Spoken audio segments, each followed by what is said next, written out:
So let's just take one common thing you're seeing now, which is about, and has been for a long time, that the whole key is to get back here and is to unwind your hips as fast as you can and pull your left hip out of the way.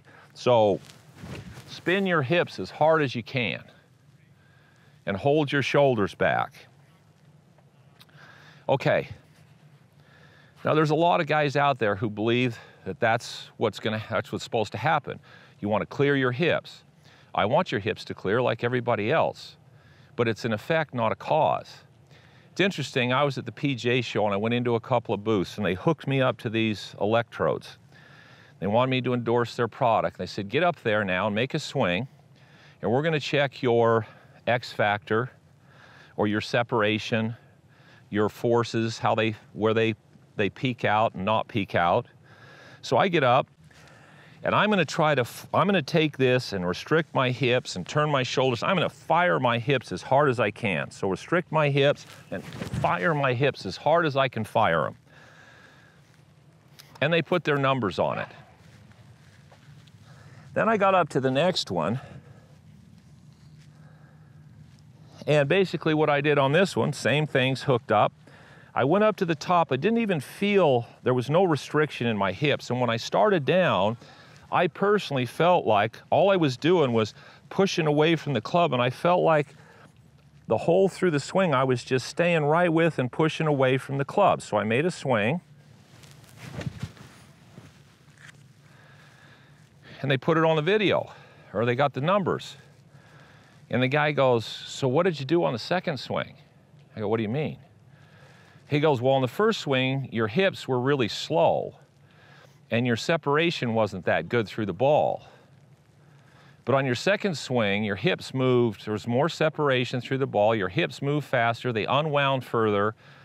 I said, well, honestly, on the second one, I didn't try to move my hips at all. And the first one, I tried to make my hips go. And he said, well, that can't be right. I said, well, yes, it is. So why did the second one make the things they wanted to see happen? Well, anytime you tighten up your hips, so if you restrict your hips and then you try to fire them, what happens is then your pelvis is what's rotating. See, actually, what turns your hips is the rotation of this leg in this hip socket. See, this leg is rotating and pushing away, so it's rotating and doing this right here. So it's rotating down and in, which is why Nicholas used to work on making his heel roll in. So as this rotates, all of a sudden this leg can't rotate any further because it's gone as far as it can go, but it keeps rotating so your hips go. So my hips go and unwind and look like all of the good players, but I'm doing it with a different force.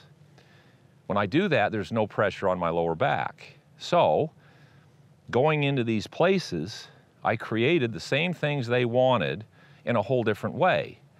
So I've just learned, yeah, I want my hips to do that, but what actually makes them do it the most efficiently and matches who I am physically so I don't force something that's gonna hurt me.